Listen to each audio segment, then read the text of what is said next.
Hi everyone, it's Kat. Thanks so much for joining me today. I wanted to share with you a little light bulb moment that I had today when I was driving back from a yoga class. And the reason that I was being really reflective as I was driving is because this is actually the first time I've attended a yoga class outside of my home, so live in a studio, in close to 3 years now, because I haven't gone to a yoga studio since pre-pandemic, which is crazy to think about since it's something I used to do at least a couple times a week, especially when I was teaching. But I thought a lot about this because I had to drive about a half hour to the studio and a half hour back. And also, take the class. So that took a couple hours out of my day. And as I was driving back, I was thinking to myself, wow, I really liked that class, but it's not super convenient because I have to drive. And then I stopped myself and said, wait a second, I used to drive a good 20, 25 minutes when I was living in another state to my preferred yoga studio and never thought twice about it. And so I was kind of thinking about this. An article that I read just a couple days ago popped into my head as well. And I have to apologize because I don't remember where I read this, but it definitely planted a little seed in my brain because the article spoke about hybrid work or fully remote work. And the point that the article was making, or at least one point, was that as much as we have enjoyed, I think a lot of us, the flexibility of being able to work from home, at least part time. And in some ways, we feel like life has been less hectic because we're not having to do a commute and necessarily, get up and look 100% professional the way people did when they were going into offices, hospitals, clinics, etc. In some ways, we may be more busy without realizing it because of things like Zoom. Because if you think about it, and I have definitely had this experience myself, if you are working remotely and not having to even get up from your desk to walk to a conference room, walk down the hall, walk up a flight of stairs, walk across the street to grab your lunch, you're probably spending a good chunk of time sitting in your chair. And it's really easy to book things back to back to back. So to schedule 2 or 3 Zoom meetings, or if you're a therapist like me, multiple video sessions back to back.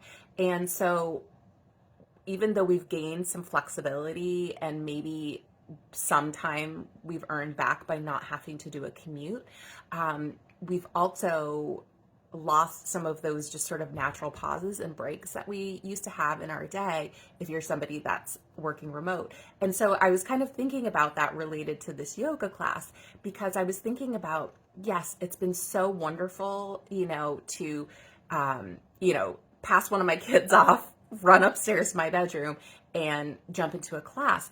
But I have lost some things, right? In some ways it's made it more accessible. I could attend classes at times of days that I may not have been able to.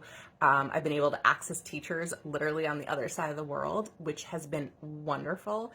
But my experience today realized I also need to make more of an effort to get back out in the world, right? Connect with people, go to a yoga class where a teacher can actually give me a hands-on adjust versus just cueing me with words.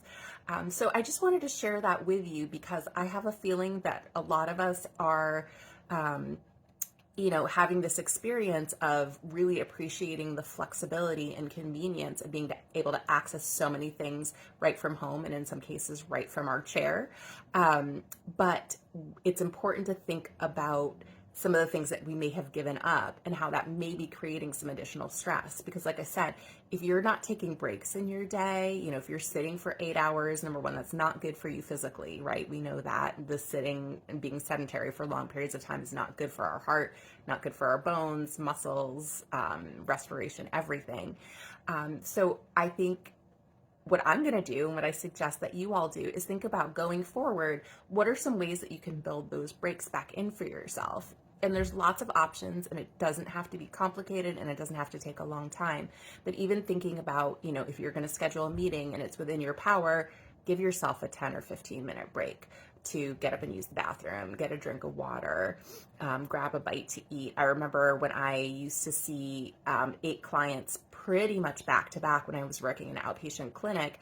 Often I would only get 10 minutes in between sessions, and technically I should have been writing notes, but often that was like a bathroom break. Like I said, grab a handful of trail mix out of my desk, walk up to the front desk and have a chat. So there's things that you can do at home that might replicate those experiences. Like I said, if you're working upstairs in your house, walk up and down the stairs a few times, grab a drink of water, maybe call somebody for a few minutes if you have a retired parent or somebody who's available during the day. Or you can throw in a little very short movement practice, go for a walk, do a quick 5-minute meditation. I mean, honestly, the possibilities are endless, and I'd love for you to use your imagination and creativity to think of little, maybe 5-10 minute breaks that you can throw into your day, and ways that you can craft your schedule so that you build in those pauses that you may have lost by being so accessible right from your desk and by the internet. And if you have any great ideas, please drop them below and share them, as I am always loving new ideas as well. I hope I've shared a few that can inspire you. And like I said, if you have any thoughts, questions, or ideas that you'd like to share with me, feel free to post them below. Thanks so much, and I'll see you back soon here with another meditation, breathwork, or asana practice. Take care.